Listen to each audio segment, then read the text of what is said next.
200 હા, એટલે એમાં કાંઈક સબસિડી ને એવું બધું છે ને? હા, એટલે એમાં અરજી કરવી પડે એવું છે ને કાંઈક? નથી, ડાયરેક્ટ ફોન કરો એટલે છાંટી દો. 8 અને આધાર કાર્ડ દેવાનો. આપણા માટે ખાસ સોલ્યુ છે જે આપણે પ્રાકૃતિક ખેતી કરીએ છીએ ને, સજીવ ખેતી ખબર છે એરંડા લે છે સજીવ ખેતીમાં, એમાં આપણા ધીરુભાઈ ભીમાસરના છે અને એમને પોતે જાતે જીવામૃત કેવી રીતે બનાવે આપણે દેવસીભાઈ સ્ટાર્ટિંગથી કરજો. હા બેનો, આપણે ખાસ કરીને આડેસરથી આવ્યા છે એ બેનો માટે ખાસ આપણા ધીરુભાઈ છે ભીમાસરના છે અને જીવામૃત જાતે બનાવે છે અને જીવામૃતનો કેવી રીતે ઉપયોગ કરે અને શું શું ફાયદા થાય છે એના વિશે આ ધીરુભાઈ સમજાવશે. એટલે આપણે થોડુંક એમને સાંભળીએ. ધીરુભાઈ, આ જીવામૃત બાબતે અમારા આડેસરથી બહેનો આવ્યા છે. આડેસર વિસ્તાર ખેત ઉત્પાદન પ્રોડ્યુસર કંપની અને બહેનોનું જ આખું પ્રોડ્યુસરનું ગ્રુપ છે. તો એમને ખાસ કરીને પ્રાકૃતિક ખેતી વિશે અને ખાસ તમે જે જીવામૃત બનાવો છો એના વિશે સમજવું છે, તો તમે થોડીક માહિતી આપો. મારું નામ છે મકવાણા ધીરુભાઈ. હું ભીમાસર ગામનો રહેવાસી છું. હું મારી ખેતીમાં આજે જીવામૃતનો ઉપયોગ કરું છું, જેથી કરીને આપણે ખેતીમાં રાસાયણિક દવાનો ઉપયોગ ન કરવા છતાં ઉત્પાદન આપણને જેટલું રાસાયણિક દવામાં મળે છે એટલા ને એટલું આમ મળે છે. આજે 200 લીટર હું આજે બનાવું છું એ 200 લીટરનું માપ કહું છું એ 1 એકરમાં ઉપયોગમાં કરી શકાય છે. પ્રથમ 5-10 લીટર 10 કિલો ગાયનું છાણ લેવાનું, ત્યારબાદ 10 લીટર દેશી ગાયનું ગૌમૂત્ર લેવાનું, ત્યારબાદ 1.5 કિલો ગોળ લેવાનું અને ત્યારબાદ 1 કિલો જેટલી માટી લઈ અને 200 લીટર પાણીમાં નાખી અને આને ઘડિયાળના કાંટાની જેમ બરોબર હલાવવાનું. અને હલાવ્યા પછી જો ઉનાળો હોય તો 5 દિવસમાં તૈયાર થાય છે, શિયાળો હોય તો 7 થી 8 દિવસ લાગે છે.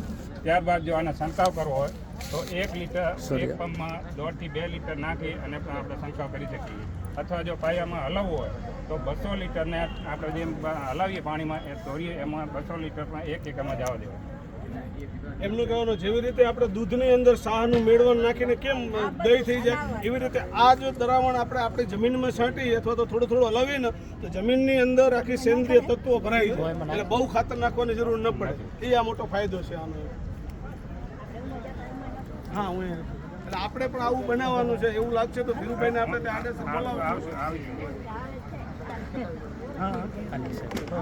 આની અંદર આપણે ચણાના લોટ ન લેવો હોય, આપી ઘરે જે આપણે અત્યારે જે મગ આપણે બગડેલા હોય કે કોઈ અનાજ હોય ને 2 ફાડા થતું અનાજ હોય, કઠોળ બાજરી નહીં, જે કઠોળ મતલબ મગ, ચણા, ચોરા એનો જે આપણે ઘરે બનાવીએ છીએ લોટ, તો એમ કે બેસન ન લેવો પડે. બેસન ન લેવું.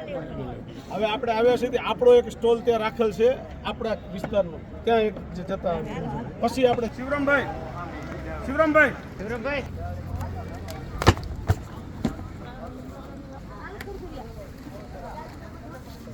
હાલો બધાને કીધું આવો ભાઈ. હા બરાબર. તમે આવતા રહ્યો. લગભગ 300 ખેડૂતો ભેગા મળીને પ્રોડ્યુસર કંપની બનાવી છે. અમારા અજાભાઈ કરે છે, અમારા કલ્યાણભાઈ છે, આ બહેનો છે, બધા આ રામીફુઈ છે, સખુબેન, આ બધા પ્રાકૃતિક ખેતી કરે.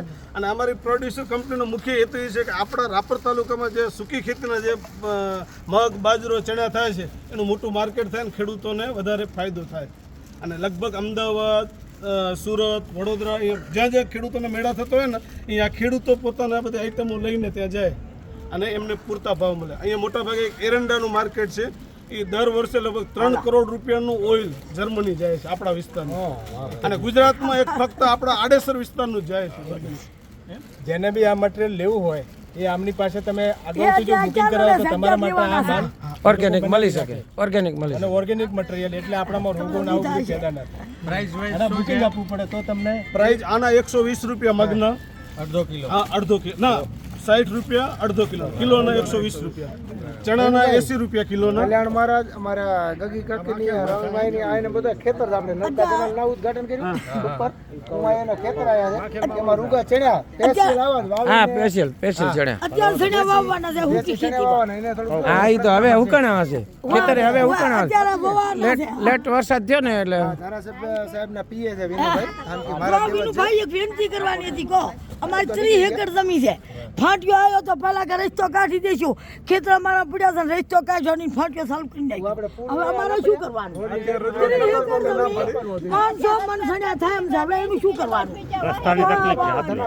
હા ત્યાં દેવસી ગાજરને બોલતો કે હું સાહેબ મોટા સાહેબને જ વિનંતી કરત કે હવે અમે તો ખેડૂતો ભણેલ નથી નકર એને બધું અટકાવત કહો ભાઈનો છે ખાલી બે ગરનાળા પાસે પડ્યા ના ના એમાં શું છે ટપી ન શકે એટલે તો કોક તો હાલવા ન દે બીજાના ખેતરમાં હવે છે ને હુકી ખેતીમાં પાકે 500 મણની ગાતી છે હા હવે શું કરવાનું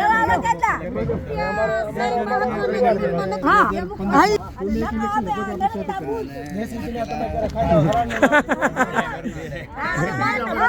થાકી જશે માસી એ તો નથી રે આપણે થાકી જાય નર્મદા પુરિયામાં તો